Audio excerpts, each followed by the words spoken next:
So James, Jennifer Lawrence, who's one of the biggest movie stars of the past 10 years, who has made fewer films in the past few years, has returned leading a film.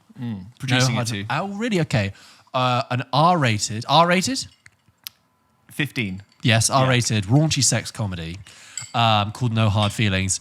Look, when we talked about this before, the funny thing is Jennifer Lawrence is inherently very funny. You know, anyone who watches her being interviewed, she's very naturally funny. When was the last time she was in a out-and-out, broad studio comedy leading it? I don't think she's ever done it. So you've gone to see it. What's the gist? I think looking at this film and looking at the poster of it, the main comment is, where have these films been for such a long time? And it's sort of been this interesting question of like, is Jennifer Lawrence, like we've acknowledged that it's like not a sidestep, but sort of a different step for her to take for her career. Yeah. And it brings up that conversation of, well, where have these films been? Why aren't they happening? Is it because we don't get the right kind of talent? Because they're risky, right? Yeah. Because we don't get the right kind of talent attached for them. Because they're non-IP, they're non-sequel bait, non-franchise. Non-IP, yeah. And I think, you know, we've covered this like many times in the show, and there might be this factor of, well, these are risky, so why don't we put them out on a streaming service where we don't need to buy cinema screens? And if it hits, it hits. If it doesn't, it doesn't. And I think there's almost been this argument, well, if the film does not have enough risk going into it, and if it can just be quietly released on a streaming service in the hope to go, maybe no one will watch it, and maybe there isn't this much of a, we actually need to make this film work in cinemas for it to justify the box office release. Like, is there a bit of this like catch-22 of one release thing basically ruining the other? To be a good creator, you need to always have the risk of failure living over you. Yes, like the stress of the diamonds are forged under pressure, right? And so I think I went into this and I was genuinely, I think, rooting for it in a lot of ways. I like Jennifer Lawrence. I think she has a lot of potential to be very likable and very funny.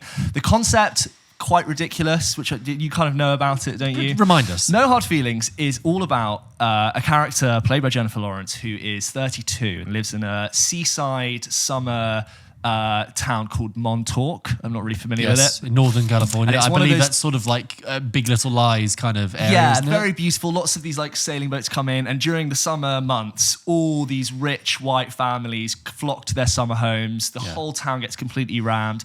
Lots of people who live there can make loads of money from renting their flats, from being Uber drivers. But it's a bit of like a nowhere space. There's not really that much going there. And you've got at the center of it Jennifer Lawrence's character, who is ever so slightly lost. She actually inherited this house in Montauk, which her mother left her, which she refuses to sell. She really doesn't want to sell it, despite getting like potentially very big offers from wealthy people. She doesn't want to lose that sense of place and where she's from. And she's an Uber driver who gets her car taken away because of bad driving and a fine. So she's in this problem where she's got this house which she now has to pay a huge tax bill on. She doesn't have any money. So she goes on Craigslist, which imagine like Facebook Marketplace for people in the UK, and sees this ad from this very rich white family who is saying, we are looking for someone to date our son and bring him out of his shell. And you know, it's just like littered with all these other weird ads on Craigslist, willing to pay you a car, right? And so she's like, surely I can't do this. What do they mean, like actually date the son? So she goes to meet them, and the father's played by Matthew Broderick. And he's like, look, you know, when I was my son's age, I was really awkward. But in the summer before I went to college, I dated this girl, and she was confident and cool, and she really brought me out of my shell. And the whole kind of central joke of it is like, so you want me to date your son, right? And they're like, yeah. Would you want me to date him? Or do you want me to like date him? And they're like, yeah, we want you to date him. And so it's sort of like, you know, this... In all loads of other films, it's a really weird premise of essentially like hiring a sex worker. If you just flip the gender around, it's really creepy. It's really weird. So like she's 32, he's 18, and that's the sort of like central idea. And you've got this... Oh, by the way, no creepier than Licorice Pizza. Yeah, but I think this film is a lot creepier than Licorice Pizza. Oh, really? It's like, especially towards the end. Yeah. Oh, okay, go on. I'll get into it. And basically, like, you've got this central comedy of Jennifer Lawrence is a gorgeous Hollywood actress who's like relatable and cool, like every young guy's dream girlfriend. There's this comedy of errors of she is desperately trying to get him to sleep with her, but he is so awkward and so clueless. She's finding it impossible to have this guy sleep with her. And that, when I saw the poster and the photography style, and like pretty and awkward, like no hard feelings, like hard erection, blah, or anything you can read into, I'm thinking raunchy sex comedy. And this film tonally completely unravels to something so different. I think what they set out to do was go, let's pitch a raunchy sex comedy inspired by American Pie, anything that would have come before it. But let's also tell this deep story about growing up and coming out of your parents' shell and what it means to be where you're from. And the laughs really kind of stopped. And then sort of in the second half of the film, I'm like, what is this film doing? Tonally, where are we? It's not being funny anymore. I'm not emotionally engaged for any of this. Like I actually came here for a laugh. Yeah. And the way it could make me laugh the most was like, what if all the characters were naked and it was slapstick and people were falling over? And it's really sad because that's all it really had to offer. Oh no. And I'd say you abandoned the comedy premise. Like this is the first moment she goes up in this sexy dress to the pet shop that he works at, and she's like, hey, like I want to buy a wiener. And it's like, I get like you've got so much potential for comedy there, and it just dies after that, unfortunately. And I think Jennifer Lawrence's character is really likable, and I like following her. Yeah. I really didn't care about this long-winded sense of connection to the place. It's like, it's a comedy, yeah, but actually it's like drama. It's really deep, and it's a drama, and it's about people. And so unfortunately the result is really tonally warped and off, and there's just not nearly enough laughs to sustain it. It's a shame. I would love to have told you, George. Yeah. It's a shame because I was interested, intrigued. I honestly rooted through it. I hate it when a film becomes something else. It just wasn't.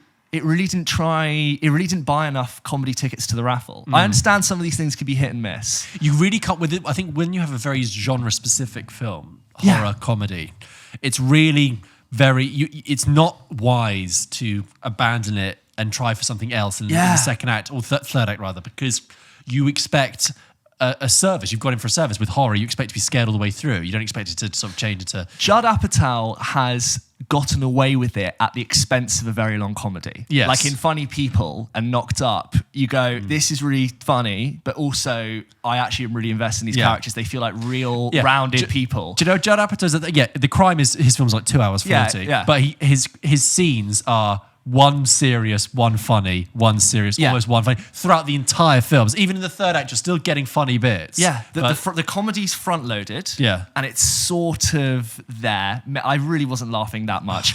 I also will say, and then the second half, it just veers off, and I'm like, you've lost sense of what this is. Right. I'm confused as to how I'm supposed to react to these scenes. Runtime? Oh, I think I want to say I'm not sure. 100 minutes, maybe. Maybe. Let me check. Hour 43. Okay. So. And what I will also say is that I went to a screening at a multiplex, and there were up to 30 people in the cinema, which I think that's a factor.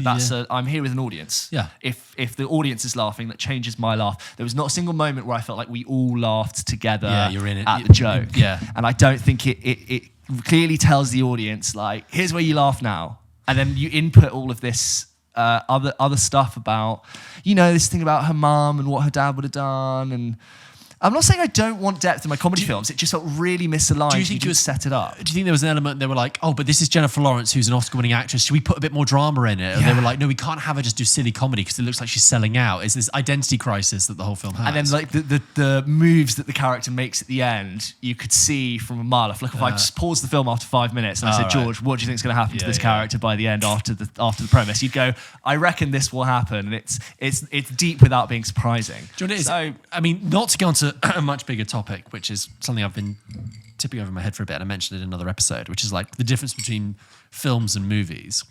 Right. Yes. If I can try and dip our toe in this, yeah, but it's like No Hard Feelings. That's a movie. Yeah. It's a studio comedy. And it sounds like they said, but let's try and be a film. It's like, no.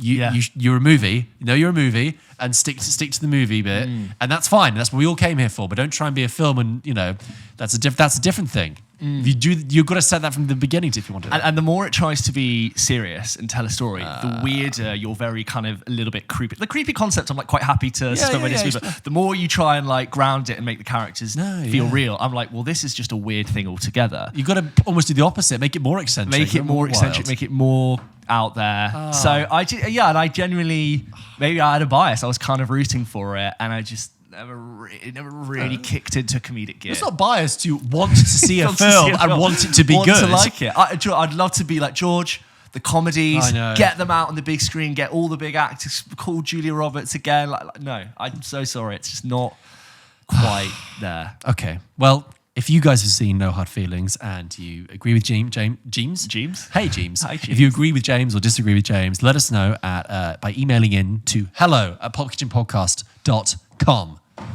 That's a shame. And I think Jennifer Lawrence is good in it. She's good in everything. She's good in She everything. never disappoints. And she's not unlikable. I can see that she can be funny if given good material. But if the best thing we can think of is, what if that happened but they were naked? It's like, okay, like I'll give you one of those. Yeah. That's funny like once in your movie. We can't just keep doing that. That was No Hard Feelings.